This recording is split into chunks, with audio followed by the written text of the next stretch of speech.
नमस्कार स्टूडेंट, आज हम लोग ट्रिग्नोमेट्री के कुछ बेसिक कंसेप्ट को सीखने का कोशिश करेंगे और समझने का कोशिश करेंगे।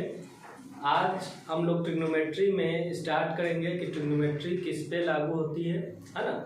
तो पहले हम लोग का जो चैप्टर है वो है ट्रिग्नोमेट्री। ठीक है, ट्रिग्नोमेट्री बेसिकली हम लोग अप्लाई करते हैं राइट एंगल ट्रायंगल में। किस पे अप्लाई करते हैं? राइट एंगल ट्रायंगल में। तो देखिए, एक राइट एंगल ट्रायंगल है हमारे पास। इसमें ये हमारा 90 डिग्री है, इसको ए मानते हैं, ये बी है और ये सी है। एक राइट एंगल ट्रायंगल है A B C, in which angle B is 90 degree, है ना। तो 90 डिग्री के जस्ट सामने वाला साइड को हम लोग क्या कहते हैं? हाइपोटेनस। ठीक है, दिस इज योर हाइपोटेनस। हम लोग क्या करते हैं? किसी एक एंगल को कंसीडर करते हैं। अगर आप ए को कंसीडर करते हैं, है ना, या सी को करते हैं, किसी को भी कर सकते हैं। हम एंगल ए को कंसीडर करते हैं, ठीक है ना। या एंगल ए दिया रहेगा, ठीक है। तो एंगल ए को हम कुछ मानते हैं, यहाँ पे थीटा मानते हैं। क्या मानते हैं? इसको हम लोग थीटा बोलते हैं। ठीक, थीटा के जस्ट सामने वाला, या बोल सकते हैं कि थीटा के जस्ट अपोजिट साइड को हम लोग क्या करते हैं? थीटा के जस्ट अपोजिट साइड को हम लोग क्या करते हैं? परपेंडिकुलर कहेंगे। और उसके बाद ये जो बचा है ये बेस हो गया। अगर हम इसी डायग्राम को फिर से हम ड्रॉ करते हैं, और ये हमारा क्या है? 90 डिग्री है। सेम ए बी एंड सी। अगर इस बार हम ये एंगल को कंसीडर करते हैं तो ये थीटा हो जाएगी। 90 डिग्री के जस्ट सामने वाला साइड को हम लोग क्या कहेंगे? हाइपोटेनस, है ना। इसके जस्ट एंगल, जिस एंगल को हम कंसीडर करते हैं उस एंगल के जस्ट सामने वाला साइड को हम लोग क्या कहेंगे? Perpendicular, and this will be your base. अब हम लोग एक पाइथागोरस थ्योरम पढ़ रखे हैं। पाइथागोरस थ्योरम एक रिलेशन देता है कि hypotenuse square is equal to perpendicular square plus base square. ठीक, अगर आपको परपेंडिकुलर और बेस दिया हुआ है तो आप इजीली हाइपोटेनस निकाल सकते हैं root over P square plus B square. अगर आपको हाइपोटेनस दिया हुआ है, परपेंडिकुलर दिया हुआ है, बेस निकालना है तो बेस इज इक्वल टू क्या हो जाएगा? Root over H square minus P square. अगर आपको हाइपोटेनस एंड बेस दिया हुआ है, आप परपेंडिकुलर निकालना है तो परपेंडिकुलर इज इक्वल टू आप क्या कर सकते हैं? Hypotenuse square minus base square, है ना। तो हम लोग के पास अगर मान के चलो कि परपेंडिकुलर 3 दिया हुआ है, 3 सेंटीमीटर, बेस कितना दिया हुआ है? 4 सेंटीमीटर। तो हाइपोटेनस इजिली हम निकाल सकते हैं, और कैलकुलेट आप कीजिएगा तो 5 सेंटीमीटर आएगा। ओके, सी नाउ हम लोग ट्रिग्नोमेट्री में कुछ रेशियोज को देखते हैं। जैसे हाइपोटेनस एंड परपेंडिकुलर, जब हम लोग हाइपोटेनस को कंसीडर करते हैं और परपेंडिकुलर को कंसीडर करते हैं तो हमारे पास एक रेशियो आती है। परपेंडिकुलर एंड हाइपोटेनस का एक रेशियो आती है जिसको हम लोग साइन करते हैं, और जिस एंगल को कंसीडर करते हैं वो एंगल लिखाती है। मतलब यहाँ पे अगर हम P/H लिखते हैं, क्या लिखते हैं? P/H, this will give you sine. और एंगल को हम लोग कंसीडर कर रहे हैं ए, तो ए लिख सकते हैं। या ए को आप जिस एंगल, माने ए को जो माने हैं, जिस एंगल माने ए को जो माने हैं वो लिख सकते हैं। मतलब यहाँ पे हम P/H को हम क्या लिख सकते हैं? साइन थीटा भी लिख सकते हैं। ठीक है, उसी तरह अगर इसमें अगर बात किया जाए कि साइन सी लिखना होगा तो इसको हम क्या लिख सकते हैं? ये भी हमारा साइन जो है वो P/H ही देगा, लेकिन यहाँ पे देखिए नाम क्या हो गया? परपेंडिकुलर का नाम हो गया AB और हाइपोटेनस का नाम हो गया AC। लेकिन इस कंडीशन में परपेंडिकुलर का नाम हो गया BC और हाइपोटेनस AC है। ठीक है, तो ये ध्यान देना है कि किस एंगल को कंसीडर किया जा रहा है। हम एक कंसेप्ट बताते हैं यहाँ पे, आप ध्यान से देखिएगा। ट्रिक है ना, स्लोगन टाइप का है। पंडित बेटा पंडित हरे हरे बोल। ठीक है, ये अगर इसको हम इस तरह कंसीडर करते हैं, मतलब इन दोनों को एक साथ इस तरह डिवाइड करते हैं, इन दोनों को इस तरह लेते हैं, ठीक है, तो यहाँ पे जो रेशियो निकलेगी वो देगी साइन, है ना, और एंगल कंसीडर करते हैं थीटा, तो साइन थीटा हो जाएगा। मतलब सीधी सी बात है, साइन थीटा को हम p/h लिखते हैं, ठीक है। याद रखना है तो पंडित बेटा पंडित हरे हरे बोल इस तरह लिख लेंगे, और यहाँ पे याद करने का एक ट्रिक हो गया कि p/h साइन थीटा होगा, b/h cos थीटा होगा एंड p/b tan थीटा होगा, ठीक। जस्ट इसी के उल्टा अगर चलते हैं, देखो बाबू, अगर हम h/p करते हैं तो ये हमको देती है cosec थीटा, ठीक है। h/b करते हैं तो हमको क्या देता है sec थीटा, एंड p/b जब करते हैं तो हमको क्या मिलती है cot थीटा, है ना। तो हमारे पास टोटल 6 ट्रिग्नोमेट्री रेशियो हो गया, है ना। क्या क्या हो गया, sine theta, cos theta, tan theta, cosec, sec and cot, ठीक है। तो आपसे अगर हम बोले कि साइन थीटा का रेशियो क्या होता है तो p/h होता है, cos थीटा का रेशियो क्या होता है तो b/h होता है, tan थीटा का क्या होता है रेशियो तो p/b होता है। जस्ट इसी का हम लोग रेसिप्रोकल देखते हैं साइन का, तो क्या होता है cosec theta and that can be written as h/p। cos theta का रेसिप्रोकल क्या होता है बाबू sec थीटा, है ना। अभी हम जस्ट पढ़े, देखो cos का उल्टा अगर चलते हैं तो sec थीटा लिखते हैं, sec थीटा क्या हो जाएगा h/b हो जाएगा। उसी तरह tan का हम क्या लिख सकते हैं cot theta is equal to b/p, है ना, b/p। तो इन 6 ट्रिग्नोमेट्री रेशियोज को आपको याद रखनी होगी और बहुत अच्छी तरीके से, ठीक है ना। इसका यूज हम लोग कैसे क्वेश्चंस में करते हैं वो देखेंगे। एक बात याद रखना कि जब कभी भी रेसिप्रोकल्स का प्रोडक्ट करते हैं उसका वैल्यू क्या आती है 1 आती है, ठीक है ना।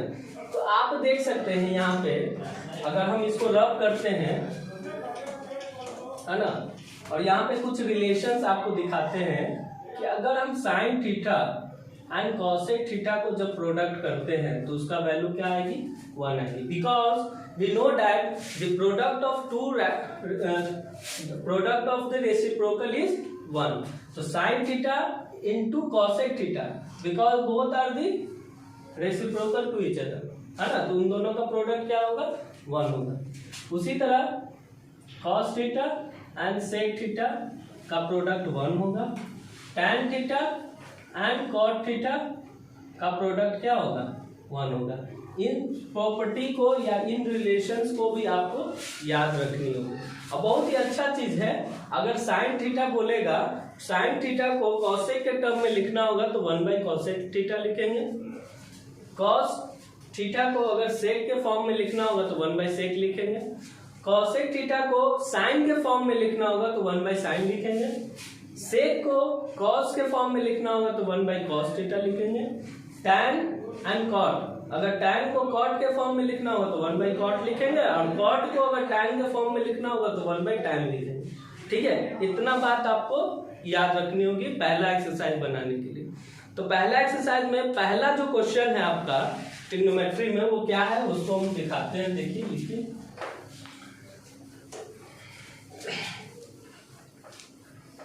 तो पहला क्वेश्चन आपका इस टाइप का रहेगा, क्वेश्चन है इफ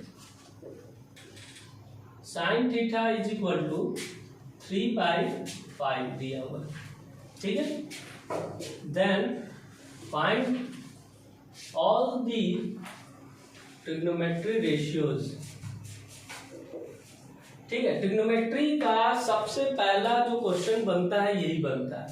आपको साइन थीटा का वैल्यू दिया हुआ है, साइन थीटा का वैल्यू क्या दिया हुआ है 3/5, और कह रहा है कि बाकी ट्रिग्नोमेट्री रेशियोज का वैल्यू बताना है ना।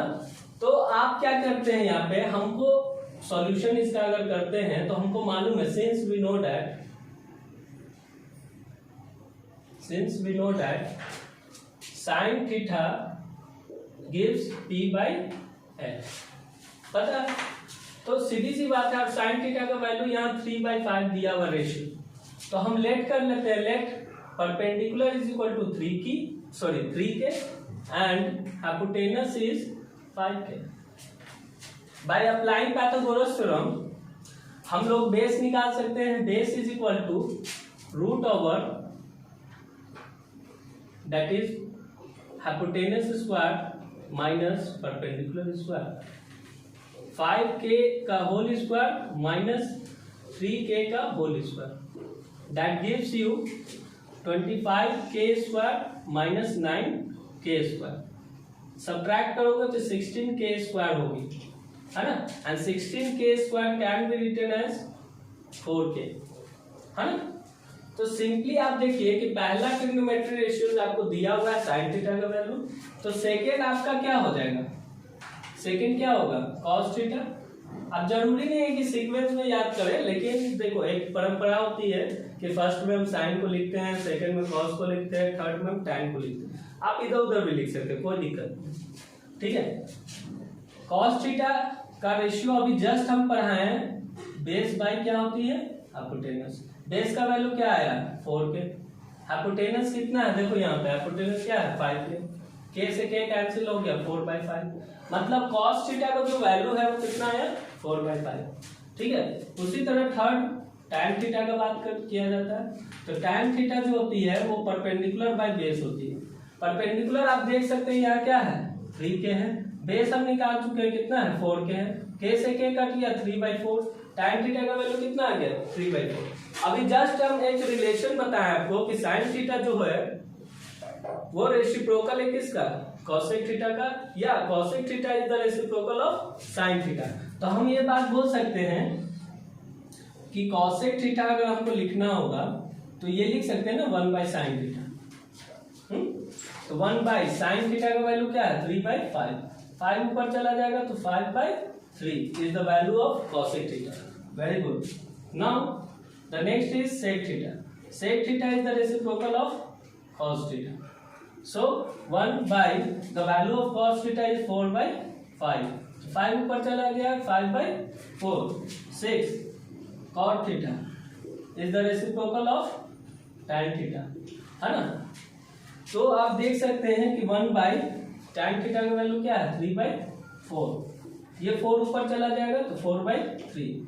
देखिए हमारे पास टोटल 6 ट्रिग्नोमेट्री रेशियोज का वैल्यू आ गया, साइन थीटा दिया हुआ था, कॉस थीटा निकाल लिए, tan theta, cosec theta, sec theta and cot theta, सबका वैल्यू निकल गया। तो ये आपका सबसे पहला टाइप का क्वेश्चन है, ठीक है। एक क्वेश्चन आउट करेंगे, इसके बाद इस वीडियो को मीन करेंगे, ठीक है। तो नेक्स्ट क्वेश्चन देखिए, इसको आप पॉज करके वीडियो को क्या कर सकते हैं लिख सकते हैं, ठीक है।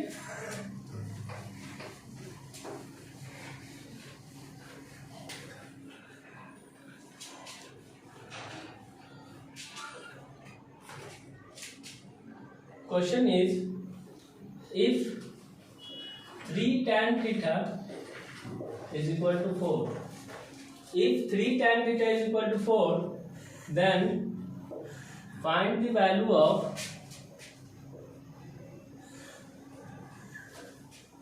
sin theta plus cos theta divided by sin theta minus cos theta।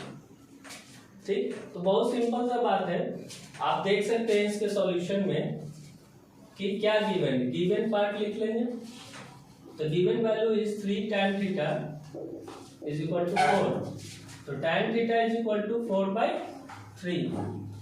तो tan थीटा क्या होता है बाबू, अभी हम जस्ट पढ़े हैं perpendicular by base. tan theta क्या होती है perpendicular by base, it means we can let perpendicular will be 4k and base will be 3k, है ना। so we have to find the hypotenuse, है ना। the hypotenuse is equal to root over p square plus p square, root over 4k का whole square plus 3k का whole square, 16k square plus 9k square, that gives you 25k square, that is 5k, है ना। therefore we can write sin theta as p by h, this is the ratio, okay, the perpendicular value is 4k and hypotenuse is 5k। k is k cancel out, तो 4/5 आपका क्या हो गया, sine theta हो गया।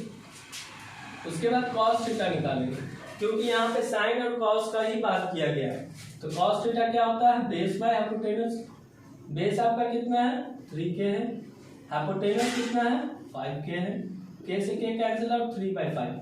So the value of sine theta plus cos theta divided by sine theta minus cos theta will be, see the value of sine theta 4/5 plus 3/5 divided by 4/5 minus 3/5, it gives you 7/5 divided by 1/5, 5 is cancelled out, 7/1, so the value of this is 7, है ना। तो इस तरह का questions आपके पहले exercise trigonometry के, मतलब एक्सरसाइज 10 आई थिंक होगा, है ना। तो RS अग्रवाल के बुक से एक्सरसाइज 10 इसी पर पूरा बेस्ड है, ठीक है। तो आप एक्सरसाइज खोलिए, ठीक है, और इसको अच्छे से बनाइए, जितने भी सॉल्यूशन बनते हैं बनाइए। अगर आपको कोई क्वेश्चंस में डाउट होती है, प्लीज कमेंट में उस क्वेश्चंस नंबर को अलॉट कीजिए, है ना। I will try my best to solve, give the solution to you, okay. And यहाँ पे आई का आइकन बना हुआ है ट्रिग्नोमेट्री का, पहले से भी वीडियो डाला हुआ है, आप देख सकते हैं उसको, है ना। And please share this video to your friends, है ना। एंड खुश रहिए, स्वस्थ रहिए, है ना, और अच्छे से मन लगा के पढ़िए। Thank you.